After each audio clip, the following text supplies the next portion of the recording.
नमस्कार दोस्तों, technical zone के ऑनलाइन पोर्टल पे आपका स्वागत है। दोस्तों आज कुछ इलेक्ट्रिकल के कुछ मोस्ट क्वेश्चंस हैं वो लेके आए हैं। और दोस्तों अगर चैनल पे नए हो तो इसे सब्सक्राइब करना ना भूलें और बेल आइकन को प्रेस करें जिससे कि आपके पास में प्रत्येक वीडियो का नोटिफिकेशन पहुंच सके। हाँ, तो बात करने वाले हैं, ये जो अपनी क्लास से अपना जो सेशन है वो स्टार्ट अपने किया था। जो ITI के जो बच्चे हैं और जो घर बैठे तैयारी करना चाहते हैं उनके लिए क्लासें स्टार्ट की हैं। तो हम कुछ क्वेश्चंस हैं, मैंने कहा था आपको टॉपिक के साथ साथ में कुछ क्वेश्चंस भी लेंगे। तो क्वेश्चन नंबर फर्स्ट आपका है, क्वेश्चन नंबर फर्स्ट देखो क्या कह रहा है। क्वेश्चन नंबर फर्स्ट कह रहा है, देखिएगा अब क्वेश्चन नंबर फर्स्ट ये कह रहा है टंगस्टन फिलामेंट का प्रतिरोध। दोस्तों क्वेश्चन नंबर फर्स्ट क्या कह रहा है, टंगस्टन फिलामेंट का प्रतिरोध ऑप्शन ए लगाई गई वोल्टेज में वृद्धि के साथ लगाई गई वोल्टेज में वृद्धि के साथ बढ़ता है। ऑप्शन बी लगाई गई वोल्टेज में वृद्धि के साथ घटता है। ऑप्शन सी लगाई गई वोल्टेज में वृद्धि के साथ बदलता नहीं। और ऑप्शन डी उपयुक्त सभी। तो दोस्तों क्वेश्चन देखो क्या है, टंगस्टन फिलामेंट का जो प्रतिरोध होता है, टंगस्टन जो धातु होती है, टंगस्टन जो है वो अपने बल्बों के फिलामेंट हैं वो बनाने के रूप में काम में लेते हैं। बल्बों के जो फिलामेंट है वो बनाने के लिए आप टंगस्टन फिलामेंट काम में लेते हो। और ये जो धातु होती है ये एक शुद्ध पदार्थ से बनी होती है। किससे बनी होती है दोस्तों? आपकी शुद्ध पदार्थ से बनी होती है। टंगस्टन जो धातु होती है वह आपकी शुद्ध पदार्थ से बनाई जाती है। और दूसरी बात दोस्तों इसमें यह है, इसका जो ताप गुणांक जो होता है, ताप गुणांक का जो होता है, टेम्परेचर कोफिशिएंट जो होता है वह आपका धनात्मक होता है। कौन सा होता है दोस्तों? आपका धनात्मक होता है। तो इसलिए अपन कह सकते हैं कि इस फिलामेंट में लगाए गए वोल्टेज में वृद्धि के साथ बढ़ता है। वोल्टेज का मान बढ़ेगा तो वहां पे आपका प्रतिरोध का मान भी बढ़ेगा, क्योंकि ये एक आपकी इसका टेम्परेचर कोफिशिएंट जो होता है उसका मान धनात्मक होता है आपका। ठीक है दोस्तों। नेक्स्ट क्वेश्चन दोस्तों आपका ये है, नेक्स्ट क्वेश्चन आपका ये है, देखिएगा नेक्स्ट क्वेश्चन आपका ये कह रहा है ए बी के पार प्रतिरोध क्या होगा। ये एक सर्किट दे रखा है दोस्तों, ये एक आपका एक सर्किट दे रखा है। सर्किट देखो किस प्रकार से बना रखा है अगले ने। ये आपका सर्किट है, तीन रेजिस्टेंस इसमें, तीन इसमें रेजिस्टेंस संयोजित हैं। ये तीन आपके रेजिस्टेंस हैं और एक इसको थोड़ा सा तिरछा जोड़ दिया अगले ने इस प्रकार से। और ये जो रेजिस्टेंस आपके इनका मान क्या दे रखा है? आपका सेम दे रखा है, समान मान के इसमें रेजिस्टेंस का मान दे रखा है। क्वेश्चन देखो क्या है, ए बी के पार प्रतिरोध क्या होगा। ए बी के पार प्रतिरोध क्या होगा?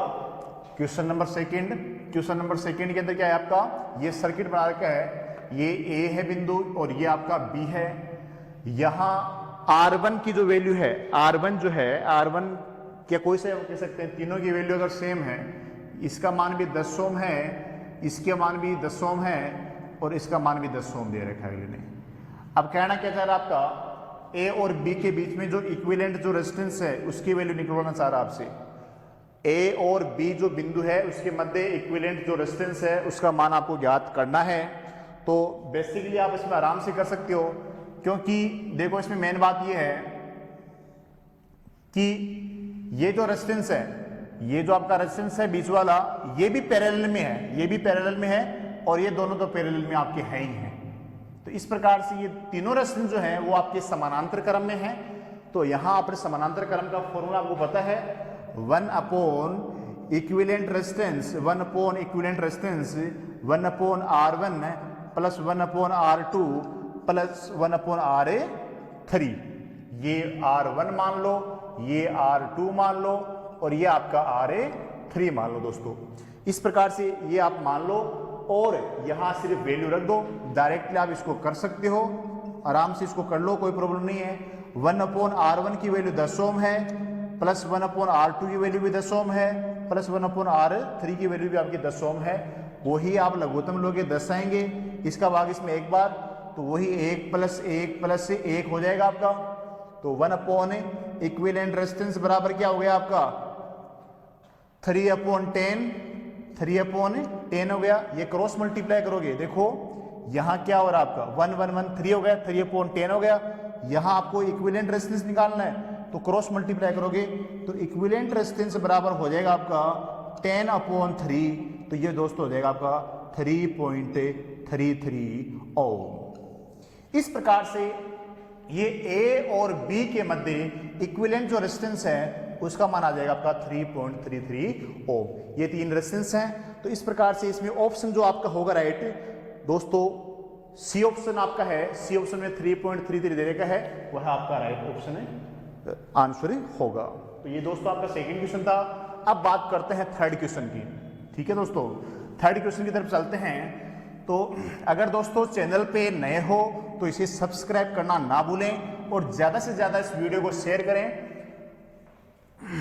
हाँ जी, क्वेश्चन नंबर थर्ड जो कह रहा है आपसे, क्वेश्चन नंबर थर्ड कह रहा है, क्वेश्चन नंबर थर्ड आपसे ये कह रहा है विद्युत आवेशों के बीच, विद्युत आवेशों के बीच, विद्युत आवेशों के बीच। क्वेश्चन नंबर थर्ड क्या कह रहा है आपसे, क्वेश्चन नंबर थर्ड आपसे ये कह रहा है विद्युत आवेशों के बीच के बल के लिए, विद्युत आवेशों के बीच के बल के लिए कूलम्ब का नियम रिक्तस्थान के बीच काफी अनुरूप है। कूलम्ब का जो नियम है आपका वो रिक्तस्थान के काफी अनुरूप है। तो ऑप्शन आपके 4 हैं।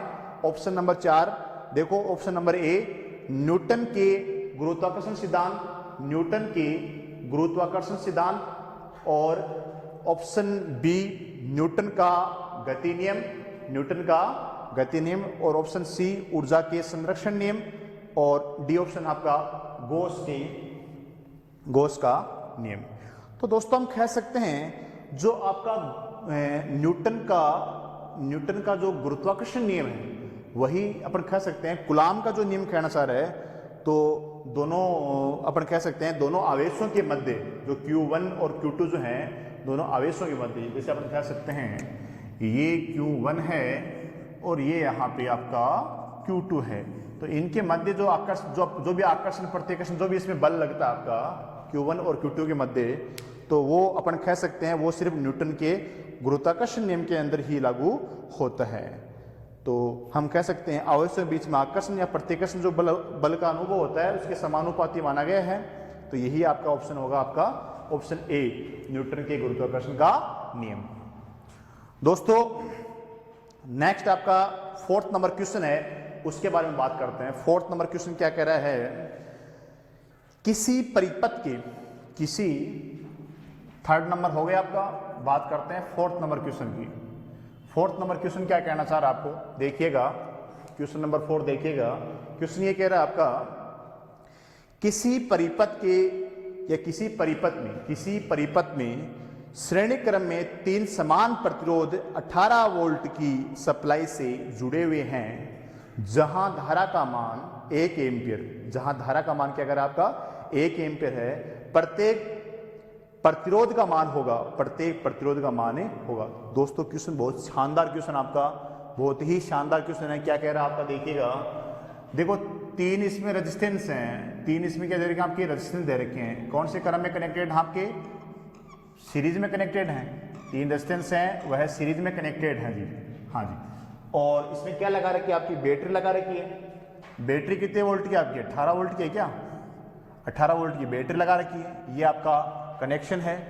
अब इसमें 18 वोल्ट की बैटरी है आपकी, ये 18 वोल्ट की बैटरी आ गई साहब, ये आर और आर, इसमें अलग अलग इसकी वैल्यू का मान इसमें नहीं दे रखा है। अगला है क्या रहा है इसमें, देखो आप धारा का मान भी अगले में दे रखा है, बिल्कुल बहुत ही बढ़िया क्वेश्चन है। धारा जो है वह आपकी कितने एम्पियर है, 1 एम्पियर। दोस्तों कितने एम्पियर आपकी, 1 एम्पियर है, धारा का मान 1 एम्पियर है। धारा का मान अगर 1 एम्पियर है, वोल्टेज का मान 18 वोल्ट है, तो आप आराम से ये क्या है क्वेश्चन कर सकते हो, कोई प्रॉब्लम नहीं है। अगर आपको श्रेणी क्रम में है, सीरीज में दे रखा है, तो सीरीज में तुल्य प्रतिरोध निकालने के लिए हम कह सकते हैं इक्विवेलेंट रेजिस्टेंस बराबर है R प्लस से R हो जाएगा दोस्तों, R प्लस से आर इसमें इक्विवेलेंट रेजिस्टेंस का फॉर्मूला हो जाएगा। तो हम कह सकते हैं डायरेक्टली इसमें हो गया आर आर आर कितने 3R हो गए, कितने हो गए दोस्तों आपके 3R हो गए, बिल्कुल कोई प्रॉब्लम नहीं है। तो रेजिस्टेंस का फॉर्मूला क्या होता है, आर बराबर वी अपॉन आई होता है दोस्तों, सॉरी हाँ जी, रेजिस्टेंस का फॉर्मूला क्या होता है आपका आर बराबर वी अपॉन आई होता है दोस्तों, ठीक है। तो आर जो है, आर की वैल्यू क्या है इसमें 3R है, तो 3R बराबर वी अपॉन आई हो जाएगा आपका। तो यहां अपन कह सकते हैं 3R बराबर है वी, वोल्टेज इसमें 18 वोल्ट है और धारा इसमें जो आपकी है वह आपकी 1 एम्पियर है। धारा कितनी इसमें आपकी दोस्तों 1 एम्पियर है इसमें दोस्तों। तो इसको आप आराम से, कोई प्रॉब्लम नहीं है, आराम से हो जाएगा इसमें। तो अगर हम कह सकते हैं यहां सिर्फ R की वैल्यू निकालनी है, तो यहां 1 लगाओ और क्रॉस मल्टीप्लाई करोगे तो यहां हो जाएगा R बराबर है 18/3, क्योंकि इसको 3 को 1 से करोगे तो 3 नीचे आ जाएगा और इसको इससे करोगे तो ये रह जाएगा आपका 18 रह जाएगा। तो R बराबर है 18/3। तो इसमें आप भाग दे लो, 18 का भाग इसमें जो आपका जाएगा तो और जाएगा 6×3 18, तो 18 ओम। तो हम कह सकते हैं दोस्तों ये जो आपका क्वेश्चन नंबर 4 है उसमें आपका क्या कह रहा है, अगला इसमें ये कह रहा है कि प्रत्येक प्रतिरोध का मान होगा, प्रत्येक प्रतिरोध का मान 6 ओम होगा दोस्तों। कितना होगा आपका 6।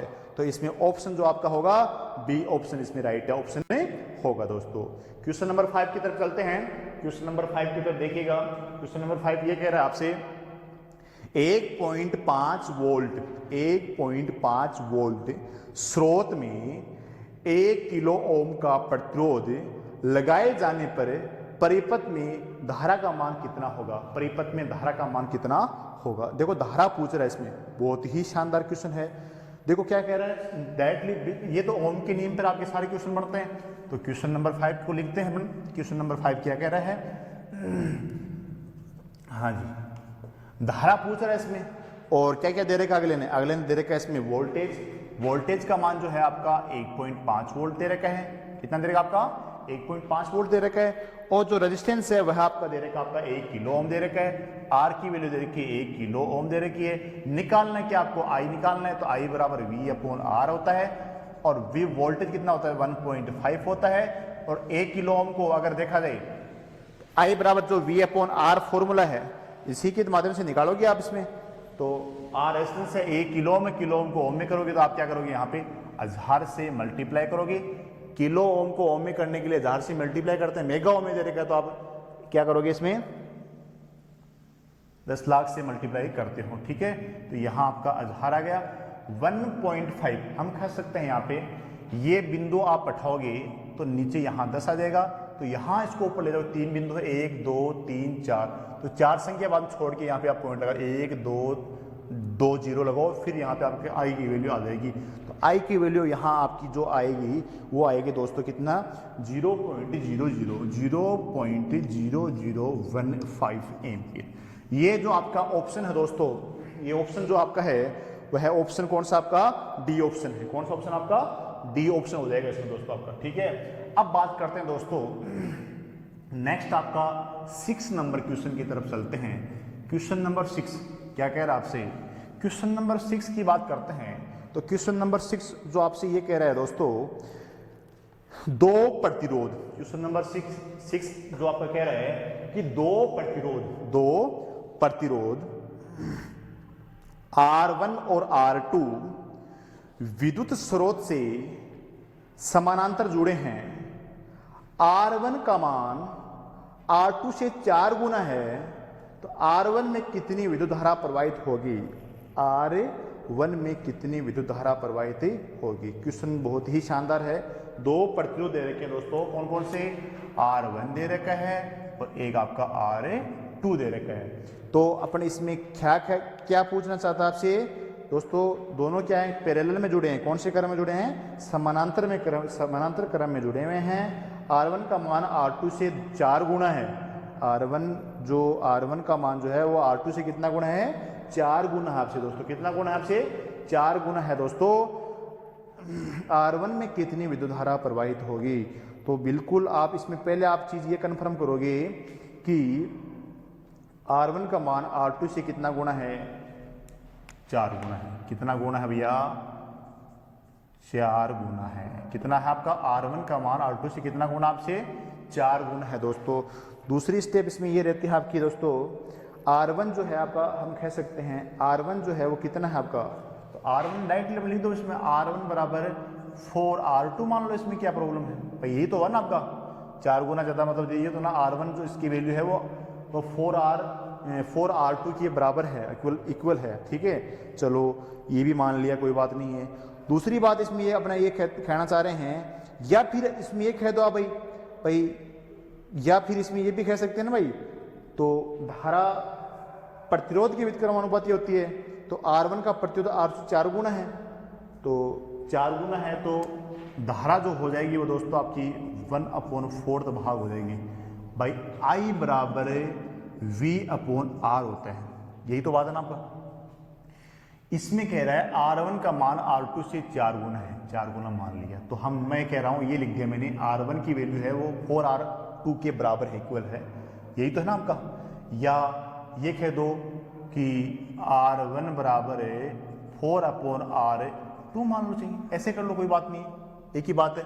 ठीक है, तो I बराबर, मैं यहां ये भी लिख रहा हूं, धारा पूछ रहा है, किसकी धारा क्या पूछ रहा है, किसकी धारा क्या पूछ रहा है, आपका धारा का मान जो पूछ रहा है वो R1 में कितनी धारा प्रवाहित होगी। तो सीधी सीधी बात पड़ी इसमें, option A B C D जो दे रखे हैं वो R2 का मान 1/5 भाग, B ऑप्शन जो आपका है R2 में चौगुनी, C ऑप्शन जो आपका है दोस्तों R2 के बराबर, ऑप्शन D दोस्तों आपका है R2 के 1/4, R2 के 1/4। तो बिल्कुल दोस्तों आ गया आपका। तो यहां हम कह सकते हैं ये 4 गुना बड़ा है, तो ये 4 गुना छोटा हो जाएगा दोस्तों। क्या होगा आपका, जिसमें R1 की वैल्यू पूछ रहा है, तो R1 जो बड़ा है ना, R1 का मान R2 से बड़ा है 4 गुना, तो R1 की जो धारा होगी, R1 की जो धारा होगी वह 4 गुना कम होगी, 1/4 भाग होगी वो। ठीक है, क्योंकि धारा जो होती है वह रेजिस्टेंस के व्युत्क्रमानुपाती होती है दोस्तों। तो ऑप्शन डी होगा इसमें आपका। क्वेश्चन नंबर नेक्स्ट की तरफ चलते हैं। क्वेश्चन नंबर 7 आपका क्या कहना चाह रहा है, क्वेश्चन नंबर 7 ये कह रहा है दोस्तों आपका, क्वेश्चन नंबर 7 आपसे ये कह रहा है, क्वेश्चन नंबर 7 आपसे ये कहना चाह रहा है कि 250 वोल्ट, कितना वोल्ट, 250 वोल्ट 100 वाट की लैंप का प्रतिरोध, बिल्कुल साहब 250 वोल्ट, कितना वोल्ट, 250 वोल्ट, और लैंप का वाटेज कितना है, 100 वाट है, लैंप का पावर कितना है, 100 वाट है। तो इसमें क्या पूछ रहा है आपसे, इसमें दोस्तों आपसे ये पूछ रहा है, क्या पूछना चाह रहा है आपसे दोस्तों पूछना चाह रहा है इसमें कि रेजिस्टेंस की गणना करो, प्रतिरोध कितना होगा, प्रतिरोध क्या होगा। मतलब सीधी सी बात यह है, रेजिस्टेंस की गणना करवाना चाह रहे हैं। आपको पता है दोस्तों पावर पे बहुत सारे क्वेश्चंस बनते हैं, और अपन जो पावर के बारे में पढ़ेंगे तो डिटेल से उसके बारे में देख लेंगे तो किस प्रकार से किस टाइप से क्वेश्चंस बनते हैं। तो यहाँ फॉर्मूला तो P बराबर V²R होता है दोस्तों, P बराबर V²/R होता है। यहाँ इसको फॉर्मूला जो बन जाएगा रेजिस्टेंस का, R बराबर V²/P, ये फॉर्मूला दोस्तों बन जाएगा आपका। कौन सा बनेगा, R बराबर V²/P, क्योंकि ये करो वही नीचे आ जाएगा, ये R ऊपर चला जाएगा आपको, ठीक है ना। तो फॉर्मूला आपका ये बन गया, तो यहाँ सीधा सीधा रख लो आप। तो R बराबर V, वोल्टेज कितने आपके, वोल्टेज कितने हैं दोस्तों आपके, 250 वोल्ट हैं क्या इसमें दोस्तों, कितना वोल्ट है आपके इसमें, 250 वोल्ट है, तो कोई प्रॉब्लम नहीं है। 250 वोल्ट है तो 250 गुणा 250, और पावर कितना आपका 100 हो जाएगा, तो 0 से 0 कैंसिल और ये कैंसिल, और 25 को 25 से मल्टीप्लाई तो आपके आ जाएंगे 625, क्योंकि 25 का वर्ग कितना था आपका 625 ओम। इस प्रकार से अगर एक लैंप है, 100 वाट का लैंप है, उसमें अगर 250 वोल्ट सप्लाई दी जा रही है, तो उस लैंप का जो प्रतिरोध होगा दोस्तों वह 625 ओम में होगा दोस्तों आपका, ठीक है। क्वेश्चन नंबर 8 की तरफ चलते हैं दोस्तों। क्वेश्चन नंबर 8 क्या कहना चाह रहा आपसे, क्वेश्चन नंबर जो 8 है वो ये कह रहा है दोस्तों, क्वेश्चन नंबर 8 की तरफ देखिएगा आप।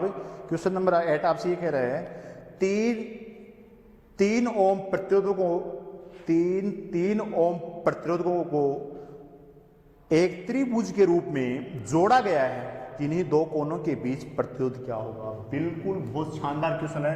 क्वेश्चन नंबर आपका कौन सा होगा दोस्तों, ये आपका क्वेश्चन नंबर 8। क्वेश्चन नंबर 8 क्या कह रहा है आपका, तीन प्रतिरोध हैं उनको त्रिभुज के रूप में जोड़ दिया गया भैया। किसके रूप में जोड़ दिया गया आपका, त्रिभुज के रूप में जोड़ दिया भैया। ये त्रिभुज बना दिया जी, ये त्रिभुज आपका बना दिया, लो जी ये त्रिभुज बना दिया है, त्रिभुज के रूप में जोड़ दिया गया है। और तीन है वो तीन ओम के हैं, ये भी 3 ओम का है, ये भी 3 ओम का है, और ये भी आपका 3 ओम का। ये बिंदु कौन कौन से हो सकते हैं, बिंदु ए मान लो और बिंदु बी मान लो और बिंदु सी मान लो। अगला सिर्फ ये कह रहा आपसे कि दो कोनों के मध्य चाहे ए और सी मान लो, चाहे आपका ए और बी मान लो, चाहे आपका सी और बी मान लो, इन दोनों बिंदुओं के मध्य तुल्य प्रतिरोध क्या होगा दोस्तों। बहुत ही शानदार क्वेश्चन है, क्या प्रॉब्लम है, कैसे ले लो आप। मैं यहां से मान लो बिंदु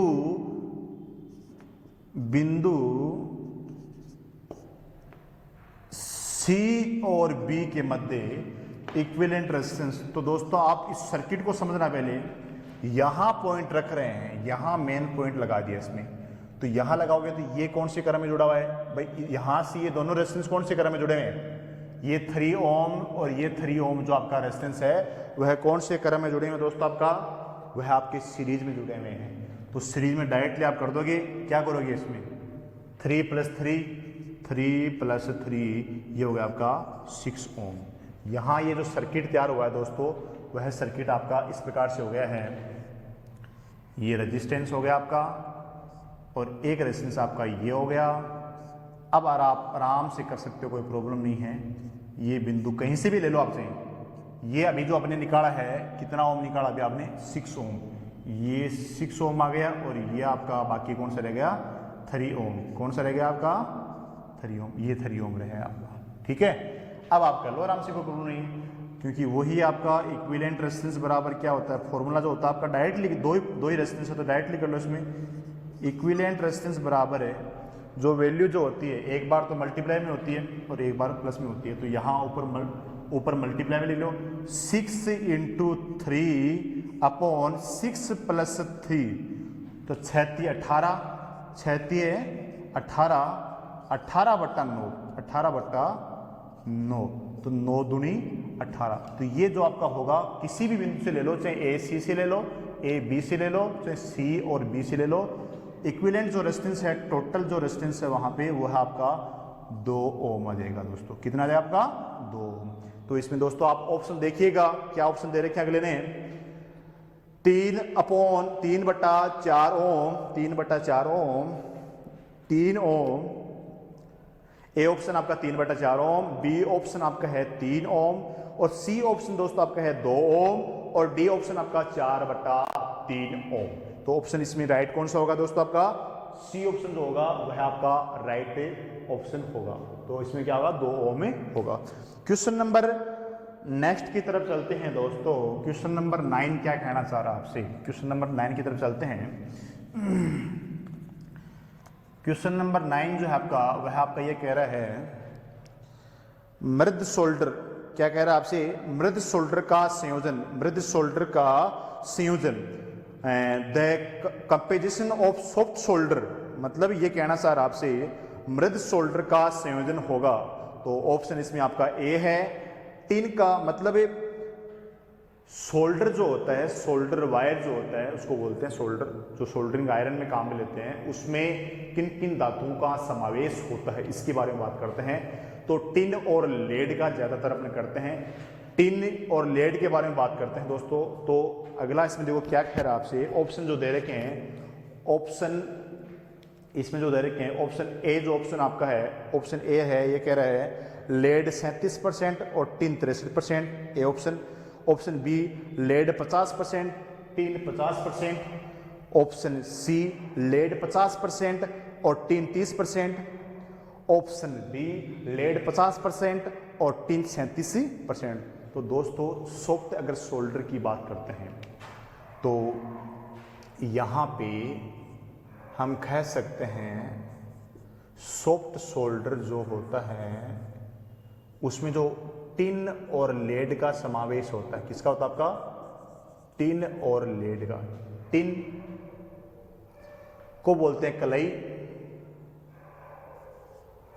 कई बार आता है दोस्तों क्वेश्चन, कई बार ऑप्शन आ जाते हैं कलई। टिन को बोलते हैं कलई। लेड मतलब होता है दोस्तों आपका शीशा। लेड मतलब होता है दोस्तों आपका शीशा। तो टिन की मात्रा हमेशा ज्यादा होती है। टिन का 63%, टिन का 63% और टिन का 63% और लेड मतलब शीशे का 37%। तो ऑप्शन कौन सा इसमें दोस्तों आपको देख लीजिएगा। ऑप्शन इसमें आपका होगा ए ऑप्शन होगा लेड 37%, लेड 37% और टिन आपका 63% होगा। ठीक है दोस्तों, क्वेश्चन नंबर 10 की तरफ चलते हैं दोस्तों। क्वेश्चन नंबर 10 क्या कहना चाह रहा आपसे? क्वेश्चन नंबर 10 आपसे ये कह रहा है, हाँ जी, अगर चैनल पे नए हो तो इसे सब्सक्राइब करना ना भूलें और बेल आइकन को प्रेस करें जिससे कि आपके पास में प्रत्येक वीडियो का नोटिफिकेशन पहुंच सके। क्वेश्चन नंबर 10 आपसे ये कह रहा है दोस्तों, सोल्डरिंग में बढ़ाव धातु का गलन बिंदु होगा। सोल्डरिंग में क्या कह रहा है आपका? सोल्डरिंग में बढ़ाव बिंदु, सोल्डरिंग में बढ़ाव बिंदु या बढ़ाव धातु का गलन बिंदु, बढ़ाव धातु का गलन बिंदु कितना होगा?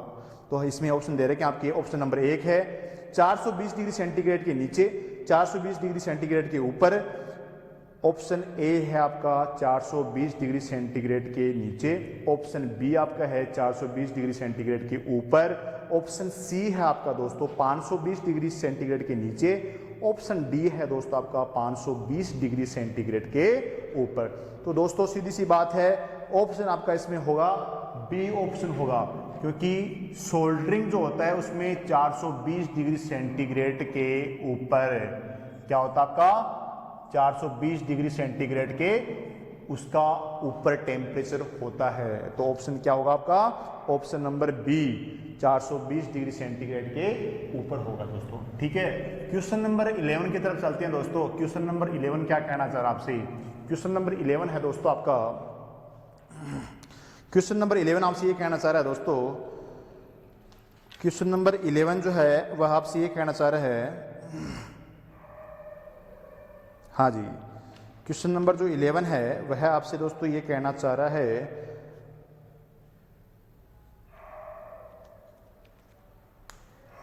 बहुत शानदार क्वेश्चन आपका। हाँ जी देखिएगा, किसी तार का प्रतिरोध R ओम है। क्वेश्चन नंबर 11 क्या कह रहा है आपसे? किसी तार का प्रतिरोध, किसी तार का प्रतिरोध R ओम है।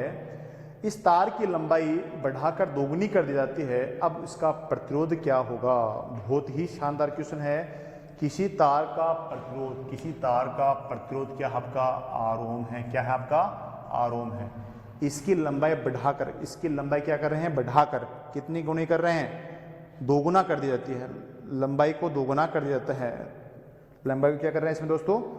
लंबाई को दोगुना। अब देखो तार है, ये तार है आपका, इस तार को खींचकर कर रहा है अगला। क्या कर रहा है अगला? खींचकर इसको दोगुना कर रहे हैं। तो दोस्तों ये डेफिनेटली है। अगर तार को, क्वेश्चन बहुत बार आते हैं क्वेश्चन व्हाइट स्टोन ब्रिज पे, अगर खींच के अगर तार को लंबा करते हैं तो उसका कटाक्ष क्षेत्रफल भी हमेशा कम होता है। मतलब अगर लंबाई दोगुनी हो रही है तो कटाक्ष क्षेत्रफल भी क्या होता है आपका? आधा। तो रेजिस्टेंस का जो नियम है वो क्या कह रहा है? R बराबर रो है इंटू L अपॉन A। क्या कह रहा है दोस्तों आपका? रेजिस्टेंस का जो नियम है R बराबर रो है इंटू L अपॉन A। ये आपका रो है, ये L लंबाई है तार की, ये विशिष्ट प्रतिरोध आ गया आपका रो है, लंबाई जो तार की लंबी लेंथ आ गई, A है आपका तार का कटाक्ष क्षेत्रफल आ गया दोस्तों आपका। तो यहाँ इसमें देखिएगा आप क्या कह रहा है? लंबाई को दोगुना कर रहे हैं। लंबाई क्या कर रहे हैं? यहाँ पे दोगुना कर रहे हैं। ये ले जी दोगुना कर दिया, हाँ जी। तो ये क्या हो रही है आपकी? ये आपकी 1/2 गुना हो रही है, मतलब आधी हो गई। क्या हो गया आपकी? आधी हो गई। सीधी सीधी बात ये है। पूछना क्या चाह रहा है आपसे? पूछना सीधी सी बात ये, इसका प्रतिरोध क्या होगा? तो बेसिक से है, ऑप्शन ए आपका है r अपॉन 2। ऑप्शन ए क्या आपका r अपॉन 2 है। ऑप्शन बी आपका दोस्तों क्या आपका 4r, कितना आपका 4r। और ऑप्शन सी आपका है 2r। और ऑप्शन डी आपका r अपॉन 4, r अपॉन 4। तो दोस्तों बेसिक सी बात है, ये है 4r हो जाएगा, कितना 4 गुना, मतलब 4 गुना कैसे, लंबाई 2 गुना हुई तो ये भी 2 गुना हो गया, 2 गुना हो गया। लेकिन ये आधी हुई ना तो ये भी 2 गुना हो गया। तो 2 और 2 कितने मतलब के, 2 और 2 कितने मतलब के। देखो सीधी सी बात ये है, इसको मैं एक कॉन्सेप्ट में बताना चाह रहा हूं आपसे। देखो ये दे रखा है और ये आपको समझ रहे हो इस चीज को आप, a अपॉन 2 है ना, और ये r है, तो इसमें करेंगे r बराबर है 2 इंटू 2 l इंटू रो है अपॉन a। कैसे बात समझ गया आप मेरी बात। ये बट्टा में 2 है, ऊपर जाएगा तो 2 को 2 से, ये 2 ये है, 2 ये हो गया तो मल्टीप्लाई में होगा, l अपॉन l लेंथ तो है ना ये आपकी। तो यहाँ हो गया आपका 4l इंटू रो है अपॉन a। ये आपका हो जाएगा दोस्तों, क्या हो जाएगा आपका, क्या हो जाएगा यहाँ पे देखिएगा, ये हो जाएगा आपका r बराबर 4l इंटू रो है अपॉन a, रो है अपॉन a। तो यहाँ पे आपका 4 गुना लेंथ कितनी हो जाएगी आपकी, 4 गुना हो जाएगी। तो ऑप्शन नंबर आपका क्या होगा इसमें दोस्तों, ऑप्शन नंबर आपका इसमें होगा B 4r। Question number next की तरफ चलते हैं, क्वेश्चन नंबर 12।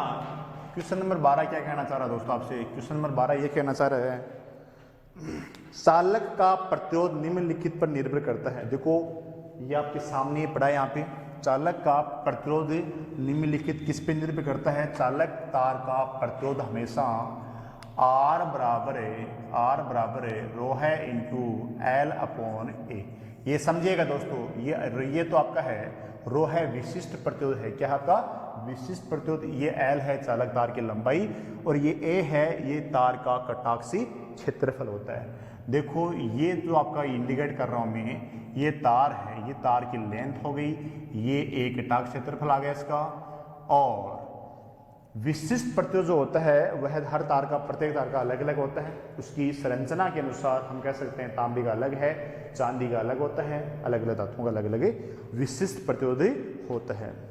हाँ जी, तो अगला इसमें कहना चाह रहा है चालक का प्रतिरोध निम्नलिखित पर निर्भर करता है। ऑप्शन नंबर ए है केवल लंबाई पर, ऑप्शन नंबर बी है केवल अनुप्रस्थ परिच्छेदीय क्षेत्रफल पर, मतलब अनुप्रस्थ काट क्रॉस सेक्शन एरिया मतलब अनुप्रस्थ काट क्षेत्रफल पर। ऑप्शन सी है लंबाई और अनुप्रस्थ परिच्छेदीय क्षेत्रफल पर। और ऑप्शन नंबर आपका डी होगा आयतन पे। तो इसमें दोस्तों होगा आपका, क्योंकि कॉमनली अगर देखा जाता है लंबाई और अनुप्रस्थ काट पे, ये क्या आपका लंबाई और अनुप्रस्थ काट पे।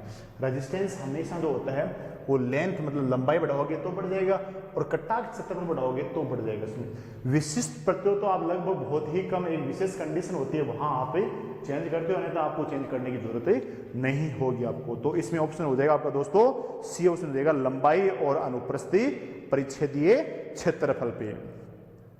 नेक्स्ट क्वेश्चन की बात करते हैं। नेक्स्ट क्वेश्चन आपका है क्वेश्चन नंबर 13।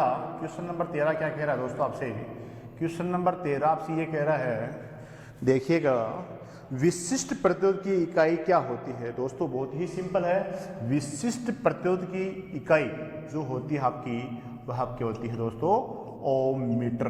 कई बार क्या आता है दोस्तों ओम सेमी भी आता है, तो इस प्रकार से ओम सेमी भी यहाँ पे हो सकता है दोस्तों, ओम सेमी या ओम मीटर। ये विशिष्ट प्रतिरोध की, ये जो विशिष्ट प्रतिरोध आपका विशिष्ट प्रतिरोध है उसकी इकाई मतलब यूनिट है, ये इसकी यूनिट से होती है। ठीक है दोस्तों, अब यहां आपको इस प्रकार से मिल सकता है, लेकिन ये गलत होगा, ये इसको बोलते हैं अपॉन मतलब बट्टा, और ये मल्टीप्लाई के रूप में आता है दोस्तों। ठीक है, हाँ। क्वेश्चन नंबर नेक्स्ट है क्वेश्चन नंबर 14 की अगर बात करते हैं, क्वेश्चन नंबर 14 जो है क्वेश्चन नंबर 40 है, वो क्या कह रहा है आपसे, देखिएगा क्वेश्चन नंबर 40 कह रहा है टिन का गलनांक बिंदु। टिन का बहुत ही शानदार क्वेश्चन है। टिन जो है वो अपने बल्बों का फिलामेंट बनाने में काम में लेते हैं। तो टिन का क्या पूछ रहा है आपसे, गलनांक कह रहा है। तो टिन का गलनांक बिंदु जो होता है दोस्तों आपका ऑप्शन ए है। ऑप्शन ए जो आपसे कह रहा है 502 डिग्री सेंटीग्रेड, ऑप्शन बी है 396 डिग्री सेंटीग्रेड। ऑप्शन बी क्या कह रहा है आपसे 396 डिग्री सेंटीग्रेड, और ऑप्शन आपका सी कह रहा है 416 डिग्री सेंटीग्रेड। ऑप्शन आपका डी कह रहा है 332 डिग्री सेंटीग्रेड, 332 डिग्री सेंटीग्रेड होगा। तो दोस्तों इसमें क्या होगा आपका ऑप्शन देखिएगा, तो टिन जो होता है वह सबसे निम्नतम गलनांक धातु होती है और उसका गलनांक होता है 232। सबसे निम्नतम गलनांक धातु कौन सी होती है आपकी टिन। 232 डिग्री सेंटीग्रेड भी आपका पिघलना प्रारंभ कर देता है दोस्तों, ठीक है।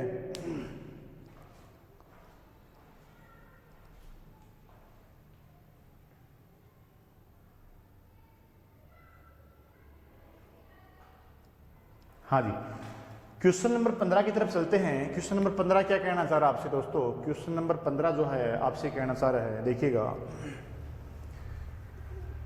क्वेश्चन नंबर 15 आपसे ये कहना चाह रहा है, निम्नलिखित में से, क्वेश्चन नंबर 15 देखिएगा, निम्नलिखित में से किसमें प्रतिरोध का ऋणात्मक ताप गुणांक होता है, किसमें प्रतिरोध का ऋणात्मक ताप गुणांक होता है। तो ऋणात्मक ताप गुणांक जो होता है दोस्तों वह है रजत। ए नंबर है क्या आपका, ए ऑप्शन है रजत, बी ऑप्शन आपका है तांबा, और सी ऑप्शन दोस्तों आपका है एल्यूमिनियम, और डी ऑप्शन दोस्तों आपका है सिलिकॉन।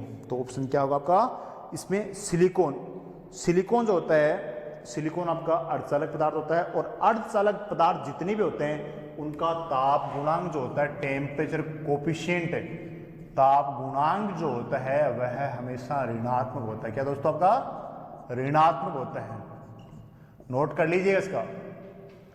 सेमीकंडक्टर जो डिवाइसें होती हैं, सेमीकंडक्टर जो डिवाइसें होती हैं उनका ताप गुणांक हमेशा ऋणात्मक, मतलब क्या होता है आपका ऋणात्मक होता है, और जितने भी आपके चालक होते हैं उन सभी का धनात्मक होता है दोस्तों।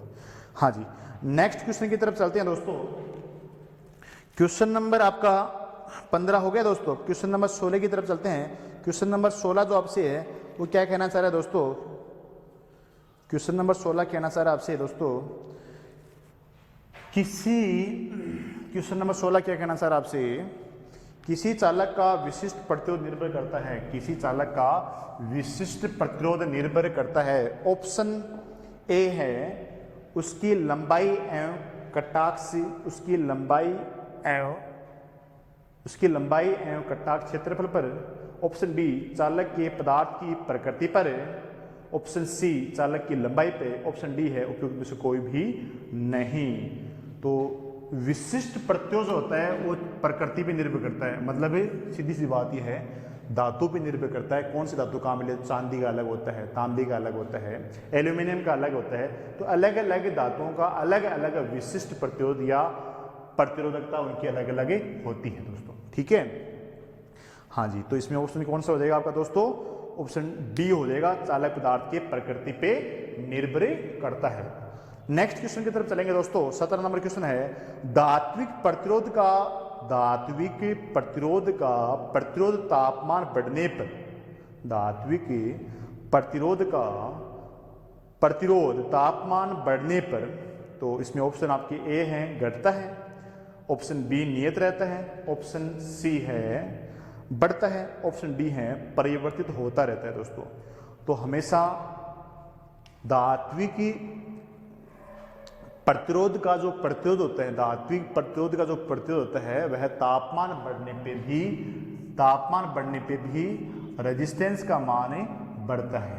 धात्विक प्रतिरोध का प्रतिरोध हमेशा टेम्परेचर बढ़ने पे रेजिस्टेंस का मान भी बढ़ता है दोस्तों।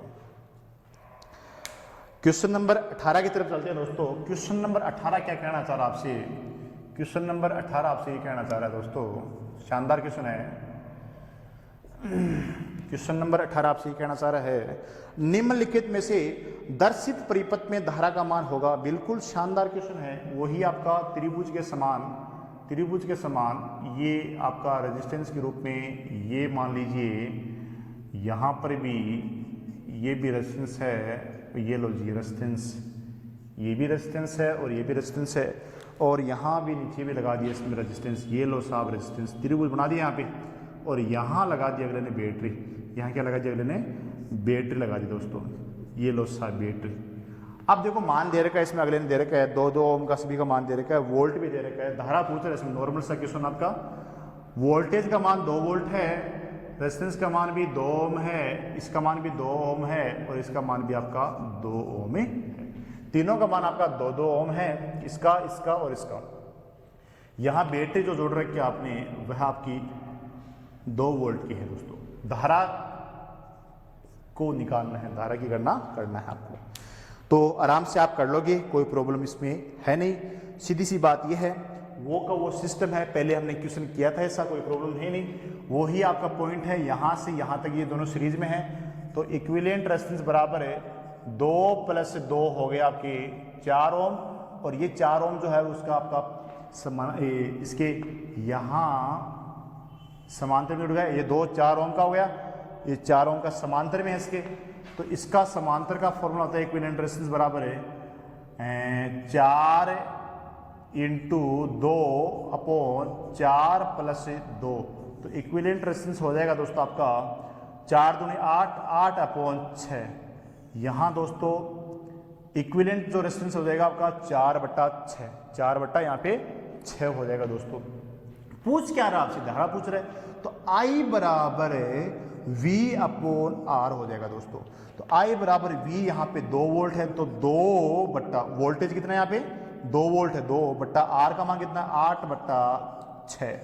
ये ऊपर जाएगा तो 6 ऊपर चला जाएगा, तो यहाँ 2 × 6/8, इसका भाग इसमें 4 बार गया, और यहाँ 3 और यहाँ 2 हम इसमें भाग देंगे, तो हम कह सकते हैं 3 में 2 का अगर भाग देंगे तो ये पॉइंट में आएगा 1.5 एम्पियर।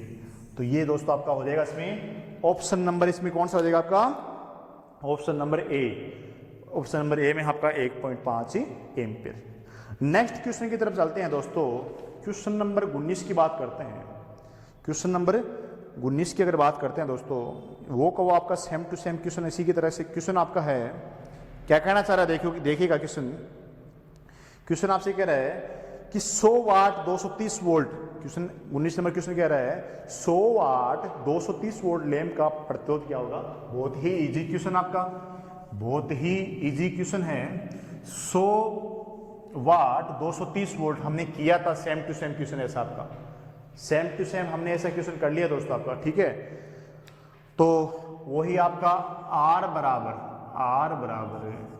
V²/P, R बराबर V²/P, तो R बराबर V वोल्टेज 230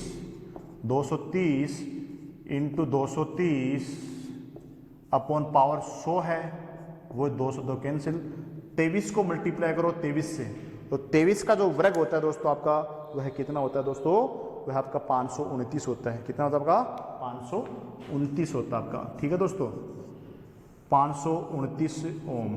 ये आपका ऑप्शन नंबर कौन सा हो जाएगा दोस्तों आपका, ऑप्शन नंबर आपका बी हो जाएगा। ए ऑप्शन 125 ओम है, बी ऑप्शन 529 ओम है, सी ऑप्शन 235 ओम है, और डी ऑप्शन इनमें से कोई नहीं, तो ऑप्शन बी हो जाएगा 529 ओम हो जाएगा दोस्तों आपका। क्वेश्चन नंबर आपका 20 दोस्तों क्या कहना चाह रहे हैं, क्वेश्चन नंबर 20 को देखिएगा। क्वेश्चन नंबर 20 आपसे ये कह रहा है 3 ओम व 6 ओम के 2 प्रतिरोध समांतर क्रम में जुड़े हैं। 3 ओम व 6 ओम के 2 प्रतिरोध, 3 ओम और 6 ओम के 2 प्रतिरोध समांतर क्रम में जुड़े हुए हैं, तो तुल्य प्रतिरोध की गणना कीजिए। तुल्य प्रतिरोध की गणना कीजिएगा। क्वेश्चन नंबर 20 क्या कहना चाह रहा आपसे, 2 है पैरेलल में, 2 पैरेलल में है, एक का मान 3 है, एक का मान 6 है क्या इसमें,